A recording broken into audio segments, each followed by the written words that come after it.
제가 지난주에 여러분들 잘 아시겠지만 한국을 일주일 동안 다녀왔습니다. 한국을 갔더니 이제 막 그 총선 기간이랍니다. 이제 국회의원 선거가 눈앞에 다가왔는데 그래서 어딜 가나 선거 얘기고 뉴스에도 계속 선거 얘기가 나옵니다. 근데 하루는 보니까 이 선거에 대한 아주 재밌는 만평 기사가 나와서 제가 여러분께 한번 소개를 해드릴까 합니다. 이 정치인들의 공약이 정말 그야말로 그 속이 빈 공약 아닙니까? 정말 당선되기 위해서 무슨 얘기든지 막 하게 되는데 이렇게 얘기합니다. 총선 예비 후보들이 장밋빛 공약을 막 남발한다. 그래서 이제 어떤 후보가 나와서 사람들에게 이렇게 얘기합니다. 당선이 되면 이 마을에 다리를 놔드리겠습니다. 뭐 맨날 이런 공약 많이 하지 않습니까? 다리 놔드리겠습니다. 했더니 사람들이 하는 얘기가 우리 마을에는 강이 없는데요. 라고 하는 겁니다. 강도 없는데 이제 다리를 막 놔주겠다고 공약을 하는 거예요. 그러자 이제 이 후보가 하는 얘기가 그래요? 그러면 강도 만들어 드리겠습니다. 정말 이 국회의원들의 그 공약을 아주 적나라하게 잘 풍자한 만화 같습니다. 자, 사실은요, 이 정치인들이 국민을 위한 정치인이 되어야 합니까? 아니면 정치인을 위한 국민이 되어야 됩니까? 이건 뭐 말 하나만 하죠. 당연히 국민을 위한 정치인이 돼야 되지 않겠습니까? 그런데 지금 한국의 정치 현실을 보면 여야를 막론하고 이 국민을 위한 정치인이 아니라 정치인을 위한 국민이 된 것 같은 느낌이 듭니다. 선거 때만 이렇게 국민한테 납작 엎드렸다가 다시 선거만 끝나면 국민 위에 군림하려고 하는 이런 모습을 보면서 참 안타깝습니다. 제가 이 말씀을 드리는 이유는 우리의 신앙은요, 오히려 정반대입니다. 인간을 위한 하나님이 되어야 됩니까? 아니면 하나님을 위한 인간이 되어야 됩니까? 다시 한번. 인간을 위한 하나님이 되어야 됩니까? 하나님을 위한 인간이 되어야 되겠습니까? 당연히 이건 정치인과 전혀 반대죠. 정치인은 국민을 위한 정치인이 되어야 됩니다. 근데 이 신앙은 반대예요. 우리를 위한 하나님이 아니라 하나님을 위한 우리 인간이 되어야 한다는 거죠. 근데 우리는 신앙생활 속에 자꾸 반대로 생각을 합니다. 하나님이 우리를 위해 있어야 되니까 하나님 이거 해주세요. 저거 해주세요. 하나님이 내 말을 안 듣네. 그러면은 신앙을 막 버리고 떠나고 이렇게 되는 거예요. 잘못된 거죠. 그 수호신과 창조주의 차이가 뭡니까? 수호신과 창조주. 수호신은 나를 지켜주는 신이에요. 나를 지켜주는 신. 다 우상입니다. 나를 지켜주는 신은 인간을 위한 하나님이에요. 그러나 창조주는 뭡니까? 나를 만드신 하나님이거든요. 그러니까 하나님을 위한 우리가 되어야 되는 거죠. 하나님이 우리를 만드셨으니까. 오늘 이 얘기를 해보겠습니다. 자, 먼저 복습을 좀 해보면 그 바벨론이 이제 그 당시에 초강대국으로 들어섰습니다. 바벨론 왕 느부갓네살이 예루살렘을 침공하러 왔죠. BC 605년경의 일입니다. 자, 그래서 침공한 후에 그 아주 엘리트들 그리고 왕족들, 귀족들을 다 포로로 잡아갑니다. 자기네 사람을 만들기 위해서 포로로 잡아가서 교육도 잘 시키고 잘 먹여서 자기네 사람으로 만들려고 하는 거죠. 그 중에 누가 있었습니까? 다니엘과 세 친구가 그 중에 포함되어 있었습니다. 자, 그런데 이들에게 가자마자 1차적 위기가 닥칩니다. 어떤 위기죠? 그 바벨론의 그 부정한 음식들을 먹어야 되는 거예요. 그러자 이 사람들이 다니엘과 세 친구가 그것을 거부하죠. 그리고 채식만 먹고도 하나님께서 은혜를 허락하셔서 아주 건강함을 유지하게 됩니다. 자, 그러자 이제 또다시 2차 위기가 찾아옵니다. 2차 위기는 뭐냐면 왕이 꿈을 꾼 거예요. 왕이 꿈을 꿨는데 글쎄 모르겠습니다. 학자들마다 견해가 다른데 왕도 꿈을 기억 못하는 거, 자기가 기억을 못했는지 아니면 기억을 하고도 알아맞히는지 잘 모르겠지만 내가 무슨 꿈을 꿨는지 알아맞혀라. 그리고 그 꿈의 해석도 알아내라. 니네가 그걸 모른다면 니네 다 죽여버리겠다라고 이제 한 거예요. 그래서 누구까지 지금 죽게 생겼습니까? 다니엘과 세 친구까지 죽게 생겼죠. 그러나 하나님이 다니엘에게 환상을 보여주셔서 이 역시 극복하게 됩니다. 오늘 그 얘기를 더 자세하게 하겠는데 꿈의 내용은 제가 설명을 안 드렸습니다. 오늘 그 꿈의 내용입니다. 그 꿈의 내용이 어떤 내용이냐면 다니엘이 이제 왕 앞에서 대답을 합니다. 지혜자나 점쟁이가 능히 왕께 보일 수 없으되. 그렇죠. 그 왕이 무슨 꿈을 꿨는지를 어떻게 알아맞춥니까? 그건 하나님이 아니면 하실 수 없는 일이죠. 오직 은밀한 것을 나타내실 이는 하늘에 계신 하나님밖에는 이건 하실 수가 없다라고 고백하면서 왕에게 후일에 될 일, 나중 장래에 벌어질 일을 하나님이 알려주신 거다. 왕의 꿈은 이러이러합니다 라고 하면서 그 꿈 얘기를 쫙 해주는 거예요. 어떤 꿈을 그 왕이 꿨느냐. 왕이 한 큰 신상을, 큰 동상 같은 것을 보았습니다 라고 얘기하면 바로 이제 이런 그냥 상상도입니다. 사실 이런 그림은 안 보여드리는 게 좋습니다. 왜냐하면 실제로 이런 상이었는지 다르게 생긴 상이었는지는 모르잖아요. 그래서 이런 걸 보여드리면 선입관을 가지게 돼서 사실 안 보여드리는 게 좋긴 하지만 일단 그냥 참고로 한번 봐두십시오. 큰 신상을 보았는데 머리는 순금으로 돼 있고 가슴과 두 팔은 은으로, 배와 넓적다리는 놋, 그리고 종아리는 쇠. 지금 아래로 내려갈수록 귀한 재료가 됩니까? 값싼 재료가 됩니까? 아래로 내려갈수록 재료가 싸지는 거예요. 올라갈수록 귀한 게 되는 거고. 그리고 제일 밑에 발은 쇠와 진흙으로 섞여 있는 그런 한 큰 신상을 보셨나이다 라고 얘기를 합니다. 아래로 갈수록 값싼 재료인데, 그러니까 뭐 말하자면 이럽니다. 금, 은, 그 다음에 놋, 쇠와 진흙이 섞인 이런 상을 보셨나이다 라고 얘기하는 거예요. 아마 이 얘기를 듣고 왕이 기억을 한 상태에서 물어봤으면 깜짝 놀랐을 거예요. 아니, 이 사람이 도대체 이걸 어떻게 알았지라고 했을 겁니다. 자, 그런데 손대지 아니한 돌이 나와서, 손대지 아니한 돌이라는 것은 그 옛날 개역 성경에는 사람의 손으로 하지 아니하고 뜨인 돌이란 얘기는 이렇게 깎아낸 돌이란 얘기입니다. 사람의 손으로 깎지 않은 자연적으로, 자연인지 아니면 하나님인지 하나님이 하신 그 사람의 손이 가지 않은 그 돌이 나와서 신상의 쇠와 진흙의 발, 그 발이 쇠와 진흙으로 섞여 있었다 그랬잖아요. 그거를 쳐서 부서뜨렸다라고 하는 겁니다. 다 부서져서 바람에 불려간 곳이 없고 우상을 친 돌은 태산을 이루어 온 세계에 가득했다. 그 사람의 손이 가지 않은 그 손이 온 세상에 가득했다. 뭐 그림으로 하자면 뭐 이런 게 되겠습니다. 이렇게 뭐 불과 함께 왔는지는 잘 모르겠지만 그 사람의 손이 가지 않은 어떤 돌이 날아와서 그 발을 쳐서 완전히 부숴버리고 신상은 무너지고 그 돌이 온 세상에 가득했다라고 얘기하는 겁니다. 뭐 많은 학자들이 얘기하기를 바로 사람의 손이 가지 않은 이 돌이 무엇을 상징하겠습니까? 예수 그리스도를 상징하는 거예요. 예수 그리스도. 그래서 그 하나님의 나라, 주님의 나라가 이 세상에 가득하게 된다는 것을 얘기하고 있는 겁니다. 자, 그러면서 이제 그 해석을 얘기해 주는 거예요. 자, 당신이 꾼 꿈은 이건데 해석이 뭐냐? 왕은 그 느부갓네살 왕, 당신은 여러 왕들 중에 정말 지극히 뛰어난 왕이다. 왕들 중에 왕이다. 그래서 근데 그것이 당신이 잘나서 그런 게 아니고 하나님이 나라와 권세와 능력과 영광을 왕에게 주셨기 때문에 그런 거다라고 얘기를 하면서 하나님이 모든 것을 다스리게 하셨으니 왕은 곧 그 금머리다. 아까 그 머리가 뭘로 돼 있었어요? 금으로 돼 있었습니다. 그 금머리가 당신을 상징하는 겁니다. 당신이 그렇게 훌륭한 존재입니다 라고 얘기하면서 자, 그런데 왕을 뒤이어 왕보다 못한 다른 나라가 일어설 것이요. 그러니까 금, 은, 놋 뭐 이렇게 되는데 갈수록 좀 나라가 시원치 않아진다는 겁니다. 왕을 뒤이어 왕보다 못한 다른 나라가 일어설 것이요. 나중에는 그 발이 쇠와 진흙으로 돼 있었다 그러잖아요. 쇠와 진흙이 섞인 것은 다른 민족이 이렇게 섞인 것이나 마찬가지다. 그걸 상징하는 것이다.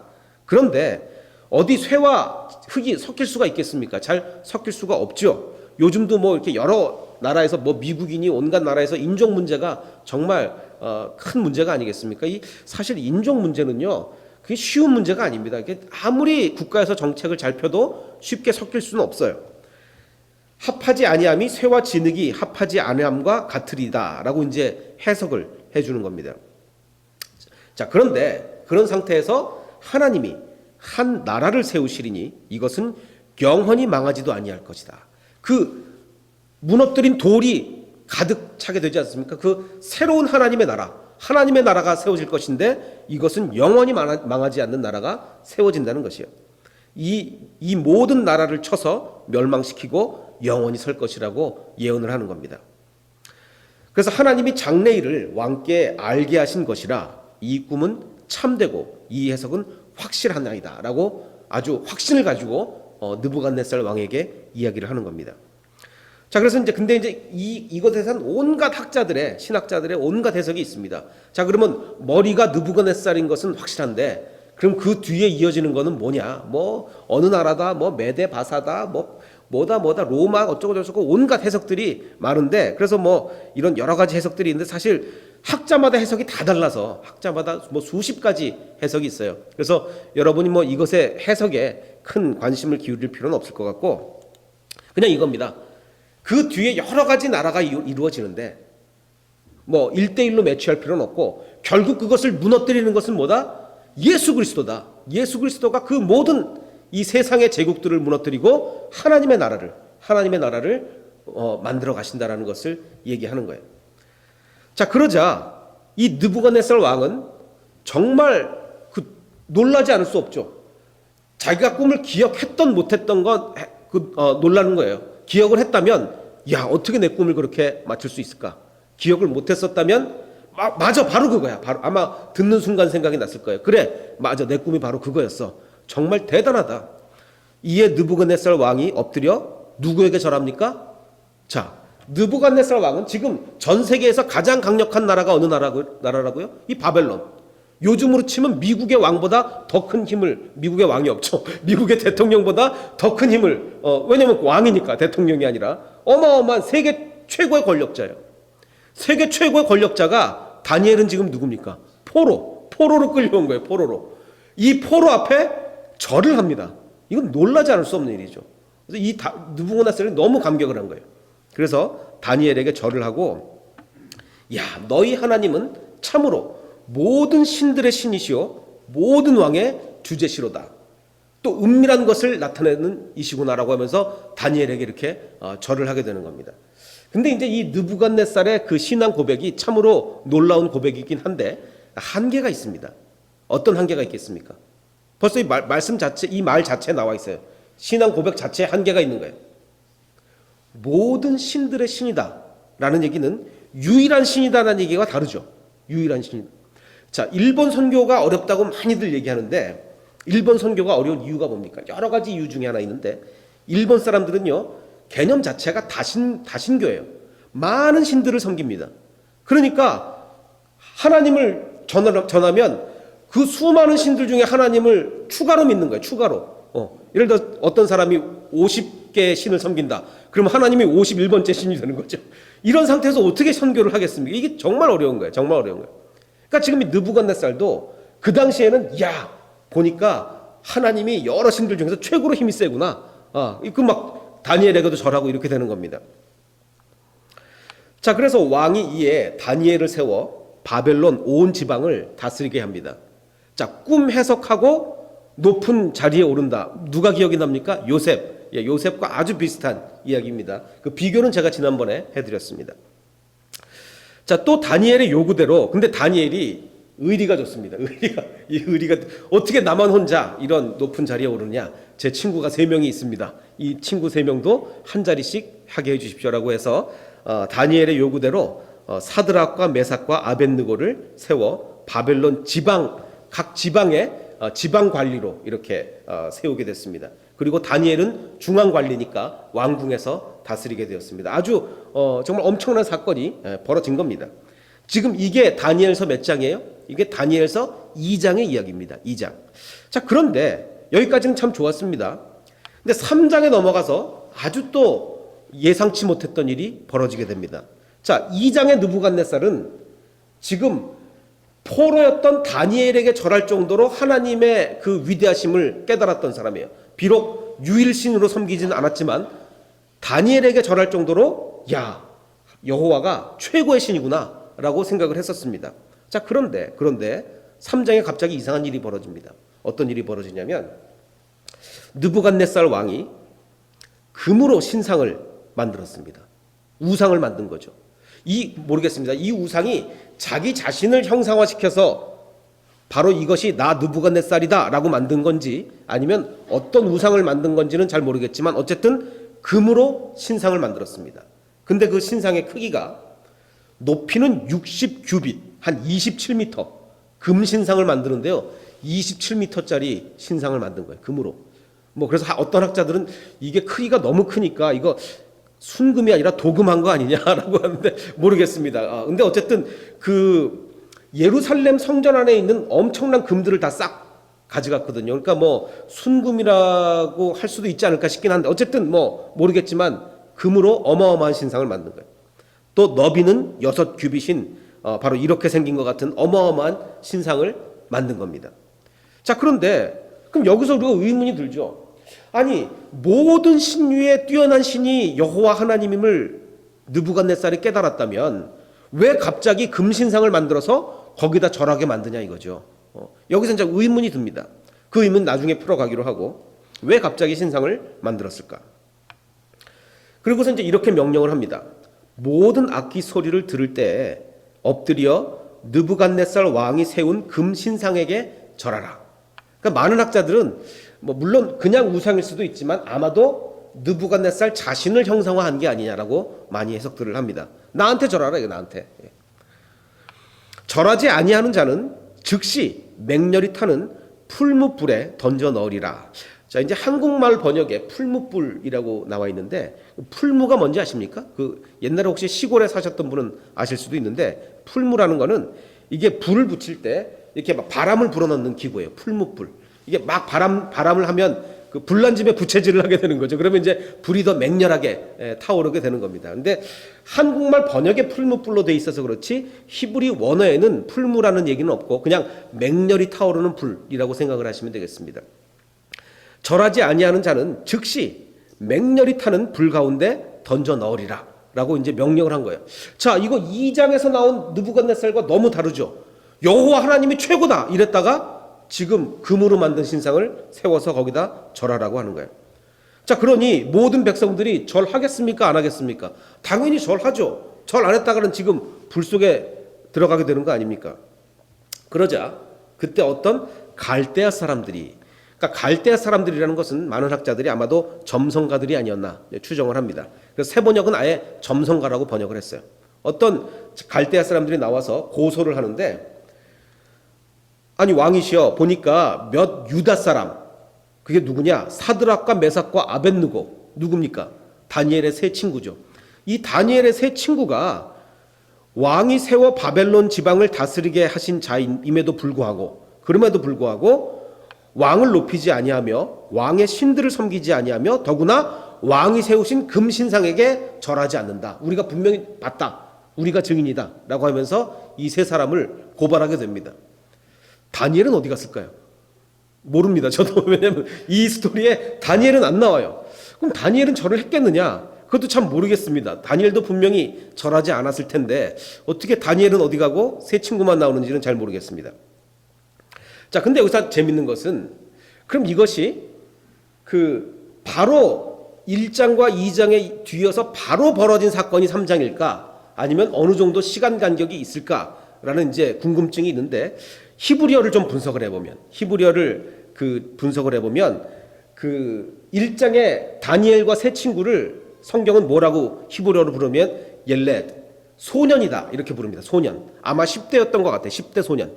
그러니까 1장에 포로로 끌려왔을 때는 10대 소년이었던 거예요. 2장까지만 해도 아직 어렸던 것 같습니다. 자, 그런데 이것이 3장으로 오면서 그 세 명을 칭하면서 그 남자들이라고 합니다. 히브리 단어가 바뀌어요. 그러니까 그동안 성장을 했다는 얘기죠. 그러니까 정확히 몇 년이라고는 안 써있지만 2장에서 3장으로 넘어오는 동안에는 몇 년의 상당한 시간 간격이 있지 않았겠는가라고 추정을 해봅니다. 자, 그러자 왕이 이제 그 얘기를 듣고 노합니다. 아니, 내가 분명히 절하지 않으면 풀무불에 집어넣는다 그랬는데도 하면서 노하고 분하여 끌어오라 라고 말하며 그 세 사람이 끌려온 거야. 다니엘의 친구가 끌려왔는데 왕이 이렇게 얘기합니다. 자, 니네들 이제라도 신상 앞에 엎드려 절하면 좋겠다. 그러면 내가 봐준다. 그러면 봐주는데 만일 절하지 아니하면 즉시 풀무불 가운데로 던져 넣을 거다라고 이야기를 합니다. 바로 아마 이런 모습이지 않았겠네요. 상상도지만 다른 사람이 다 이제 음악이 나오면 절하라고 그랬지 않았습니까? 그러니까 사실 보면 이게 굉장히 장엄한 거예요. 27m짜리 금으로 만든 신상. 그 보기만 해도 그 요즘 21세기 마인드로 보지 마시고 수천 년 전 마인드로 보십시오. 27m짜리 금 신상이면요, 보기만 해도 절로 경외심이 막 일어섭니다. 옛날 사람들은. 거기다가 제가 오늘 기록은 안 했지만 성경에 보면 온갖 악기들을 쫙 기록해놔요. 이런 악기들이 울리면. 그럼 어마어마한 웅장한 그 악기가 들리면 자기도 모르게 그냥 텁썩 뭐 절을 하게 됩니다. 뭐 제가 뭐 대형 교회를 무조건 비판하는 건 아니지만 우리가 대형 교회를 자꾸 찾아가는 이유는 뭐예요? 거기 가면 벌써 예배당이 딱 크면 벌써 괜히 경건해지는 거예요. 괜히 경건해지고 막 웅장한 성가대가 막 나오면 뭐 그런 느낌이 이제 드는 거죠. 그러니까 그걸 이용하는 겁니다. 이용하는 거예요. 자, 그럼에도 불구하고 더군다나 절하지 않으면 불 속에 집어넣는다. 모든 사람이 절하는데 혼자 이렇게 서 있기가 이게 쉽겠냐고요. 결코 쉬운 일이 아닙니다. 결코 쉬운 일이 아닌데 이 세 명의 믿음의 사람들은 끝까지 신앙을 지켜나가는 거죠. 자, 그러면서 이제 그 느부갓네살 왕이 그 세 사람에게 이렇게 얘기합니다. 능히 너희를 내 손에서 건져낼 신이 누구겠느냐? 자, 니네 지금 내 말 안 들었지? 내가 니네 불 속에 집어넣을 거야. 그런데 이 세상에 어떤 신이 내 손에서 니네들을 구원하겠느냐? 라고 물어보는 겁니다. 자, 아까 어떤 것과 너무나 다릅니까? 아까 2장에서 다니엘이 꿈을 얘기해 주니까 너희 하나님은 참으로 모든 신들의 신이시요 모든 왕은 누구까지 포함해요? 자기까지 포함 아닙니까? 모든 왕의 주제시로다. 또 은밀한 것을 나타내는 이시로다. 라고 고백해놓고 바로는 아니죠. 이제 몇 년 지나서 신상을 세우고 세 친구한테 뭐라 그래요? 내가 니네를 불 속에 집어넣을 건데 이 세상에 어떤 신이 너희를 구원하겠느냐라고 얘기하는 겁니다. 참으로 모순 아닙니까? 도대체 어떻게 이런 변화가 일어날 수 있냐는 거죠. 아마도 이건 추정이지만 이랬던 것 같습니다. 느부갓네살의 입장에서 처음에는 여호와가 자신을 굉장히 지켜주는 신 같은 자기의 수호신 같은 느낌이 든 거예요. 왜? 그 꿈 때문에 지금 잠을 못 자고 있었거든요. 정말 번뇌와 고민이 있어서 내가 무슨 꿈을 꾸긴 꿨는데 도대체 이게 무슨 꿈이냐 막 불안해서 잠도 안 오고 이 어린 나이에 어마어마한 제국을 다스리게 됐는데 안 그래도 불안한데 꿈까지 뒤숭숭하니 도저히 불안해서 견딜 수가 없는 거예요. 그런데 다니엘이 하나님께서 해주신 해석이라고 해서 완전히 정확하게 얘기를 해주니까 완전히 껍벅 넘어간 거죠. 야, 여호와는 대단한 신이다 라고 해서 막 절하고 난리가 났습니다. 자, 그런데 그때는 그랬는데 가만히 생각해 보니까 이거 자기가 망하는 꿈인 거예요. 이게 돌이 날라와서 그 신상을 깨는 꿈 아닙니까? 그러니까 영 자기한테 이게 불리한 내용인 것 같은 거죠. 그러니까 오히려 신앙이 멀어집니다. 신앙이 멀어져요. 많은 사람들은요, 하나님이 자기한테 잘해주실 때는 막 신앙이 좋아서 막 뭐 주를 위해 목숨을 바치겠습니다 막 이랬다가 뭔가 좀 안 돌아가고 하나님이 나를 힘드시게 하는 것 같다 그러면 신앙에서 멀어지는 사람들이 많이 있습니다. 그 대표적인 예가 지금 이 느부갓네살인 거예요. 수호신일 때는 열심히 대단합니다. 나를 지켜주시는군요. 고난이 오면 뭐 바로 돌아서서 하나님을 멀리하게 됩니다. 근데 이 세상에는 뭐 이렇게 좋은 일만 하나님이 어떻게 우리한테 주십니까? 고난도 있고 뭐 다 그런 거 아니겠어요? 제가 이제 지난주에 한국을 다녀오면서 캐나다 이제 딱 입국을 해서 입국 심사관을 딱 만났는데 이 사람이 좀 초보인 것 같아요. 초보 입국 심사관. 제가 준 서류를 이렇게 잘 못 알아본 것 같아요. 못 알아봐서 서류 미비로 저쪽으로 보내더라고요. 그래서 이제 세관으로 들어가게 됐습니다. 세관으로.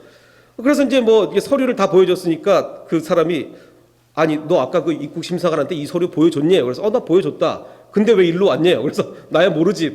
일로 가라 그랬으니까 왔지 해서 왔는데 뭐 거기까지는 좋았는데 그러다 보니까 이제 짐 검사를 다 하게 되는 거야. 짐 검사. 근데 제 짐 안에 뭐가 있었느냐? 제가 이제 요즘 한국에 하도 무슨 모모 라면이 아주 맛있다고 그래서 제가 여러분들께 좀 나눠드리려고 그 라면을 아주 거의 짐의 한 절반 가까이를 그 라면을 잔뜩 싸가지고 왔어요. 우리 교인들한테 좀 드려야 되겠다 하고 그 라면을 잔뜩 싸가지고 왔습니다. 근데 저는 바빠서 그거를 못 샀고 저희 어머니께서 한 슈퍼에 많이 팔지도 않습니다. 여기저기 다니시면서 어머니가 아프신 허리를 이렇게 막 잔뜩 해서 이제 보내주셨어요. 그래서 그거를 이제 여러분들 드리려고 다 갖고 왔는데 보니까요, 라면 안에 고기 맛이 들어가 있대. 고기 성분. 라면 안에 고기가 들어가봤자 얼마나 들어가겠습니까? 그 고기가 있다는 이유로 라면을 다 뺏겼습니다. 다 뺏겼어요. 그래서 얼마나 속이 상한지 나오면서 정말 이제 속이 상했어요. 근데 또 이제 그 나중에 좀 이렇게 생각을 해보니까 사실 제가 비행기 타고 오면서요, 비행기가 사실 거의 꽉 찼어요. 거의 꽉 찼는데 그 세 자리씩 이렇게 돼 있는 세 자리 돼 있는 비행기인데 제 옆 두 자리가 다 비었습니다. 올 때. 그래서 제가 그 올 때 거의 이렇게 들어 누워서 아주 잠을 잘 자서 왔거든요. 그래서 시차 적응 거의 필요 없이 잘 하고 왔는데 사실 이게 그런 거예요. 이게 이 세상에 어떻게 나쁜 일만 있습니까? 뭐 라면을 뺏기는 일도 있고 뭐 온갖 나쁜 일이 있는가 하면 또 좋은 일도 있죠. 그러니까 뭐 비행기 안에서 이렇게 옆에 누워서 잘 오기도 하고 이 세상 살다 보면 나쁜 일만 있지가 않습니다. 또 좋은 일만 있지도 않아요. 근데 우리가 나쁜 일만 생각하다 보면 기분이 나빠져요. 저도 처음에 비행기에서 내려서 한 몇 시간은 기분이 나빴어요. 근데 잘 생각해 보니까 이게 또 좋은 일도 있는 거 아닙니까? 마찬가지예요. 하나님이 우리한테 해주실 때 뭐 태어나서부터 죽을 때까지 좋은 일만 있는 사람이 이 세상에 어디 있겠습니까? 절대로 그렇지가 않습니다. 좋은 일이 있는가 하면 힘든 일도 있고 다 섞여 있죠. 근데 우리가 하나님을 수호신으로만 생각할 때는 힘들고 어려운 일이 있으면 신앙이 자꾸 멀어지는 거예요. 잘해주실 때만 잘 믿다가 어려운 일이 있으면 버리게 되죠. 그게 잘못된 신앙인 거죠. 하나님은 우리를 축복해 주셔서 좋은 길로도 인도하셨다가 또 고난도 주셨다가 뭐 이렇게 하신다는 거예요. 자, 이 느부갓네살은 처음에는 자기가 야 하나님이 꿈의 석을 다 주셨구나 뭐 덩실덩실 춤을 추다가 생각해보니까 꿈의 내용이 불길하니까 자기네 제국이 다 망하게 생겼으니까 안 되겠다. 내가 금신상을 나보고 금이라고? 오케이. 그럼 내가 금신상을 만들어서 모두 다 여기다 절해. 절 안 하면 다 죽여버릴 거야. 아마 이렇게 나온 게 아닌가라는 생각이 듭니다.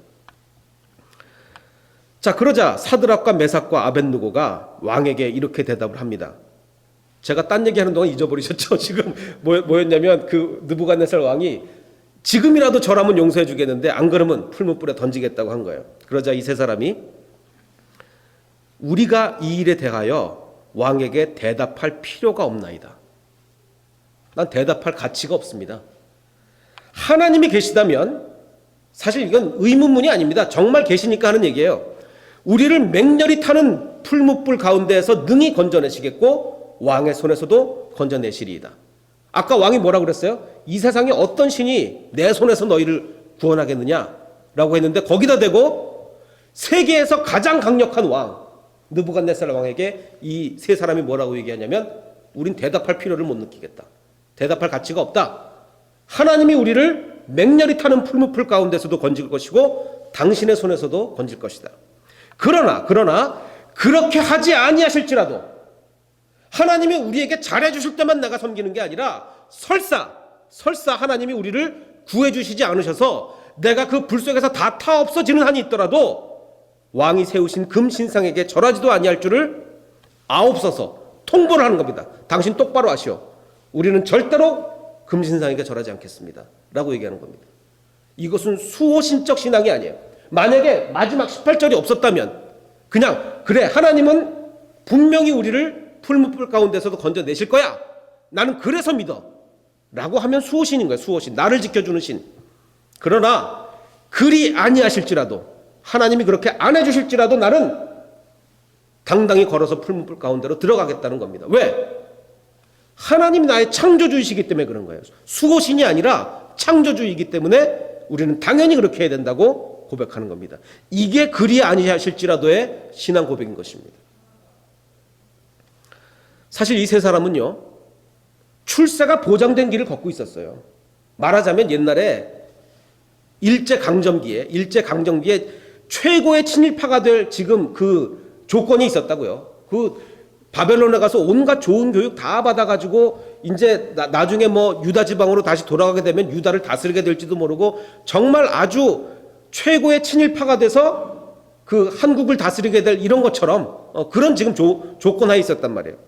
근데 내 믿음을 지키겠다고 하면 풀무불에 들어가는 거예요. 풀무불에. 어떻게 이 세 사람이 그럴 수가 있었겠는가? 다니엘서에 끊임없이 반복되는 주제라고 했습니다. 1장에 나오는 바벨론 왕 느부갓네살이 예루살렘을 에워쌌는데 그래서 다 포로로 잡아가고 다 뺏어가고 그렇게 했는데 그것이 느부갓네살이 너무나 강력해서 그런 것이 아니라 뭐라고 얘기했습니까? 주께서 넘겨서 그렇게 한 거다. 주께서 느부갓네살을 통해서 역사하셔서 유다를 심판하시고 주께서 그렇게 하신 거다라는 것을 다니엘도 알았고 이 세 친구들도 알았던 겁니다. 그래, 비록 지금 우리 이 유다 민족이 지금 다 끌려가고 다 망하고 다 포로가 되었지만 이것은 하나님이 하신 일이다라는 것을 분명히 알았기에 그렇게 할 수 있는 것입니다. 여러분 가운데 지금 삶 가운데 고난이 있습니까? 힘든 일이 있습니까? 이걸 그냥 왜 나한테 이런 일이 닥치나? 왜 하필이면 나한테? 다른 사람은 멀쩡히 잘 살던데 왜 나한테 이런 일이 닥치나? 라고 생각하면 신앙을 잃어버릴 수밖에 없습니다. 그러나 우리가 분명히 비록 내가 어려움과 고난이 있다 할지라도 이것은 모두가 하나님의 허락 가운데 벌어진 일이다 라는 것을 굳건히 믿는다면 우리는 이 세 친구와 같은 믿음의 삶을 살 수가 있다는 것입니다. 그래서 계속 반복되는 주제, 현상만 볼 것이냐, 유다가 망했다, 성전 안에 있는 금이 다 뺏겼다, 우리는 다 포로다, 현상만 볼 것이냐, 아니면 그 현상이 벌어진 근원을 볼 것이냐의 차이인 것입니다. 사실 이 다니엘과 세 친구들은요, 원래 사드락과 메삭과 아벳느고가 아니었습니다. 원래 유다 이름이 있었어요. 처음에 끌려갔을 때 그 아주 높은 환관장 신하가 그들의 이름을 바꿉니다. 다니엘은 벨드사살이라고 바꿔요. 그리고 각각 나름대로 유다 이름이 있었는데 그것을 바벨론 이름에 맞게 사드락과 메삭과 아벳느고라고 옛날 우리가 일본 이름 다 가졌듯이 그렇게 이름을 바꿔준 거예요. 그 이름의 뜻도 참 통탄할 만합니다. 다니엘은 원래 하나님이 심판하신다라는 이름의 다니엘이에요. 그런데 벨드사살이라고 바꿨는데 벨드사살은 벨이라는 건 그 바벨론의 우상입니다.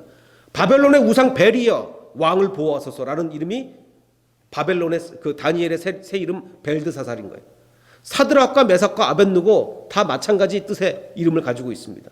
이런 비참한 이름을 가지고 살아갈 수밖에 다니엘 지금 그 바벨론에서 살고 있는데 바벨론 사람들이 유다 이름 불러주겠습니까? 아니죠. 당연히 바벨론 이름을 부르는 거예요. 자, 그러나 중요한 것은 다니엘의 친구들은요, 이름만 바뀌었습니다. 그들의 믿음도 바뀌지 않았고 그들의 삶도 바뀌지 않았고 그들은 여전히 하나님을 섬겼습니다. 이름만 바뀐 거예요. 그러나 너무나 통탄할 만하게도 한국교회는요, 이름만 그대로입니다.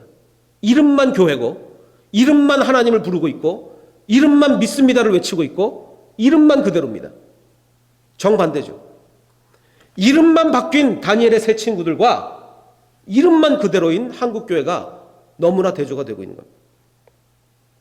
다시 한번 도전합니다. 하나님이 인간을 위한 것이냐, 인간을 위한 하나님이냐, 아니면 하나님을 위한 인간이 되어야 하는가? 그리 아니하실지라도 내가 주님을 믿는 믿음으로 푸른 뿔에 들어가겠습니다 라고 얘기하는 것은 창조주 하나님을 믿는 신앙입니다. 수호신이 아니라 창조주. 여러분은 어떻습니까? 하나님이 뭔가 나에게 섭섭한 것 같으면 자꾸 믿음에서 멀어지고 떨어지고 그렇게 되지는 않습니까? 우리는 수호신을 믿어서는 안 됩니다. 그리 아니하실지라도. 왜? 주께서 나를 창조하셨고 나를 향한 뜻이 있으시고 그리고 우리는 현상만 보지 아니하고 그 감추어진 근원을, 모든 것이 하나님이 하신 일이라는 근원을 보기 때문에 우리는 수호신을 믿는 것이 아니라 창조주 하나님을 믿는다는 믿음으로 나아가는 저와 여러분이 되시기를 주님의 이름으로 축원합니다. 이렇게 기도하겠습니다.